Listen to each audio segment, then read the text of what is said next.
सामईन इकराम अस्सलामु अलैकुम। लम्हे फ़िक्र में आपका अपना यूसुफ बाबा। एक दिलचस्प उन्वान बगौर समाअत कीजिए। अब तो जलसों की भी इस्लाह ज़रूरी है।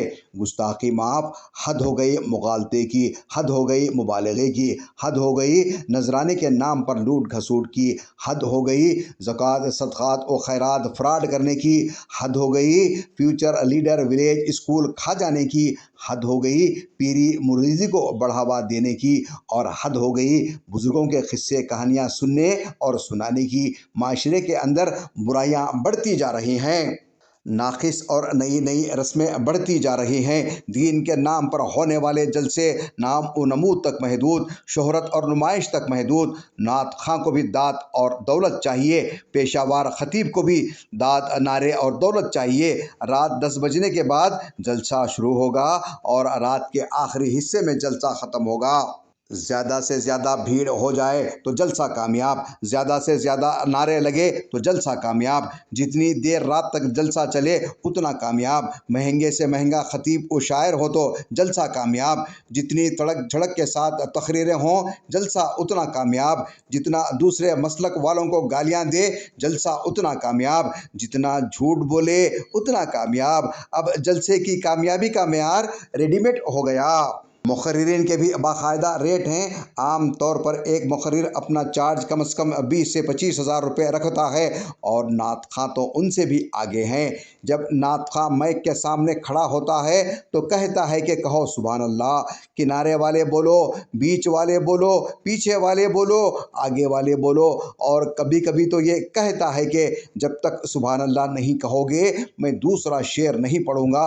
और जन्नत का हवाला तो ऐसे देगा बस लगता है कि किसी एक ऐसे सामान का जन्नत नाम है जो अपने सूटकेस में रखा हुआ है। दाद दो और जन्नत में जाओ।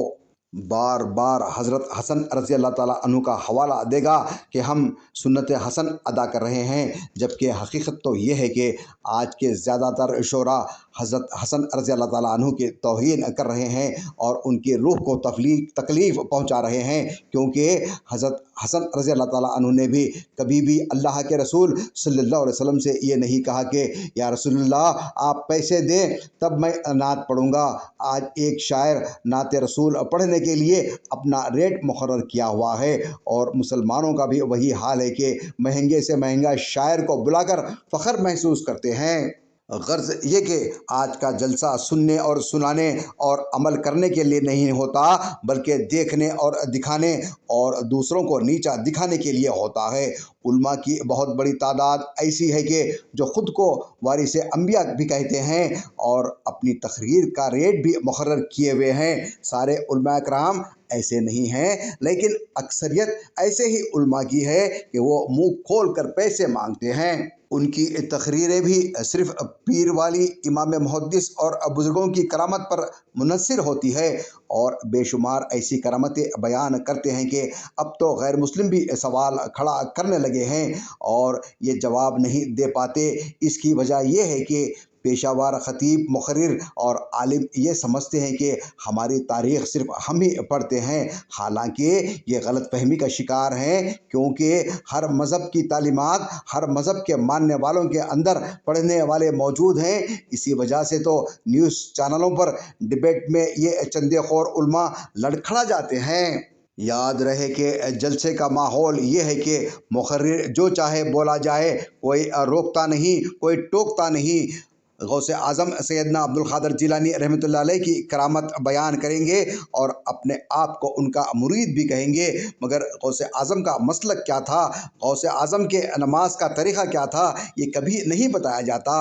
यही वजह है कि कुछ लोग अब सवाल करते हैं कि क्या एक मुरीद को अपने पीर का मसलक मानना ज़रूरी नहीं है, क्योंकि सवाल करने वाले को मालूम है कि गौसे आज़म हनफी मसलक के मानने वाले नहीं थे।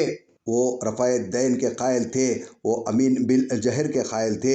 और ये बात याद रखें कि आप किसी की معتبر و غیر معتبر کرامتیں بیان کر کے اس بزرگ کا مقام و مرتبہ بڑھا نہیں سکتے، بلکہ اللہ تعالیٰ نے خود اپنے برگزیدہ بندوں کے مقام و مرتبے کو بلند کیا ہے۔ ہاں، آپ البتہ جھوٹی کرامتیں بیان کریں گے تو گناہگار ضرور ہوں گے، اور ان کی سیرت و تعلیمات پر عمل کریں گے تو کامیاب ہوں گے۔ دنیا کے بڑے سے بڑا عالم و خطیب کیوں نہ ہو، اسے ہر حال میں یہ تسلیم کرنا ہوگا کہ اللہ کے کلام اور نبی کے فرمان میں کل جو تاثیر تھی وہی تاثیر آج بھی ہے۔ دراصل یہ ہے، ہماری زبان میں تاثیر نہیں رہی، نیک نیتی کے ساتھ اسلامی تعلیمات کو نہ بتانے کا جذبہ رہا، نہ سننے سنانے کا جذبہ رہا۔ اب جلسوں کی بھی اصلاح ضروری ہے، ورنہ یہ جلسے میلے میں تبدیل ہو جائیں گے، یا پھر صدقہ، زکوٰۃ، خیرات جمع کرنے کی دکان بن جائیں گی، جس کا سلسلہ شروع ہو چکا ہے۔ اس لیے جلسے کے تقدس کو باقی رکھنا مسلمانوں کی ذمہ داری ہے۔